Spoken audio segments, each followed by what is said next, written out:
Okay guys, mabuhay maligang pagbabalik sa aking YouTube channel sa presscon ng Maka. Of course, ang bagong series sa GMA7 na produce ng GMA Public Affairs ay napag-usapan nga at tinanong nga sila Romnick Sarmenta, Charmaine Arnaiz, Tina Paner, Maricar de Mesa kung ano ba ang wini-wish nila na sana meron sila noon na meron ngayon. Kumbaga, yung wala sila noon na sana wini-wish nila na nagkaroon sila na meron ngayon. Nakakatuwa ang mga sagot nila. Syempre, naaliw ako lalo na kay mga sinasabi ni Maricar at Tina na binalikan nga nila ang kanilang mga experience nung nasa That's Entertainment pa sila. Actually, parang reunion reunion project nga nila ito kasi ayan no, di ba napagsama-sama sila. Kaya bonggang-bongga at nakakaaliw. Ito nga, panoorin nyo ang chikahan na ito na nangyari sa press conference ng Maka, as in MacArthur.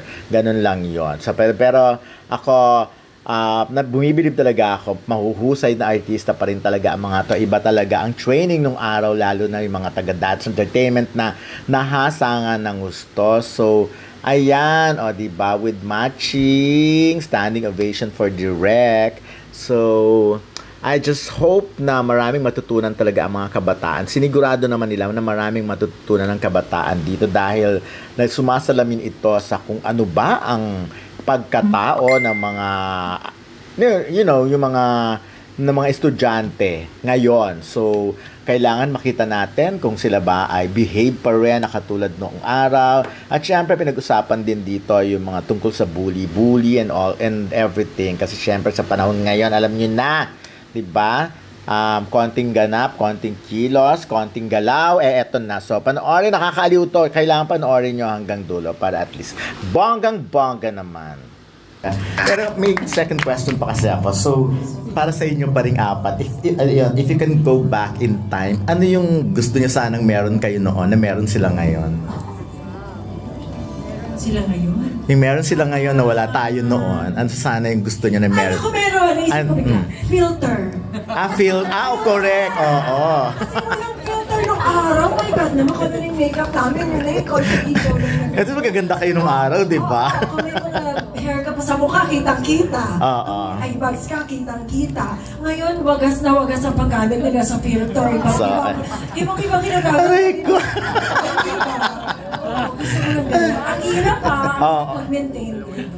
Okay, pero ang ganda nyo noon, di ba kahit walang filter? Oo, kailangan lang kami ilaw, camera, laban na. Ngayon, ang daming nangyayari, may mga pero colored na ba yung picture nung time mo? Black and white pa ba? Hindi naman. Hindi, I mean, uy, Romnick, black and white pa tayo noon, nung time na yon. Hindi, ako yun, 70s, black and white. As a colored na. Ikaw, ayan, Tina, ikaw. Oy, Tina, marami kang black and white pictures. Gusto mo ng black and white. Pero panahon na may colored na. Okay. Kung ako, sana nung panahon namin, uso na rin din yung mga live streaming. Okay. Diba?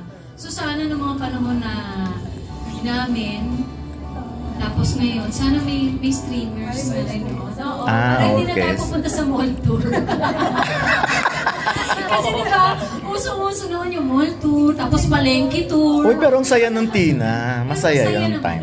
Kasi umaakit kami sa... Doon kayo lang nakikita ng mga... Hindi pa nila nararanasan yung ang stage mo, 2 truck na 18-wheeler na pinagdikit. Yes, correct. Sa lugar na walang nakakarating na television show, so yung mga tao nanonood sa ganun lang.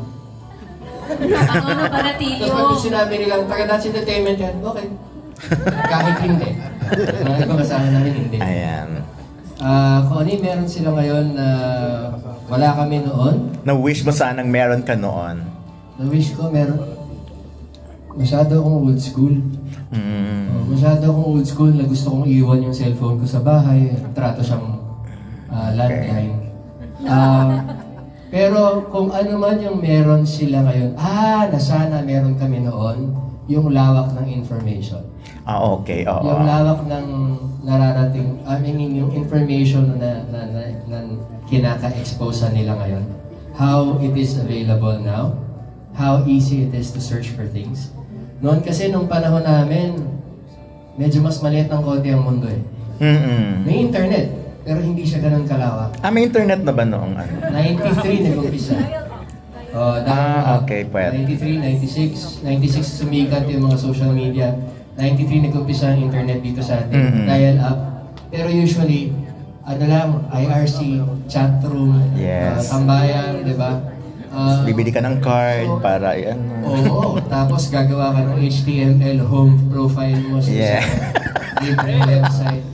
Wala masyadong nagaganap. Pero kung noon, available yung treasury of information, di ang sana, dami namin ding nagawa para mas maganda yung dadatnan nila. Yun lang. Pero ang dami naman yung nagawa na nadadatnan nila ngayon. Madami-dami naman. 6 na anak ko eh. Di ba noon, encyclopedia lang ang information at kung ano-ano. Charmaine? Alam mo dati, nag-umpisa ako. Nag-taping kami, nag-shooting kami, walang tent. Walang portalet. Ang hirap dati kasi walang stylist, yung mga ganyan. Yung parang, ngayon parang everybody's so spoiled. But I'm lucky that I'm getting to enjoy that right now because I'm still acting. But yung mga actors before, never got to enjoy that. Diba? So, yeah, pero yung stylist, siguro it makes things easier for the artists now, especially kung tuloy-tuloy yung work. I wish I had that back then when I was busy. Yun lang.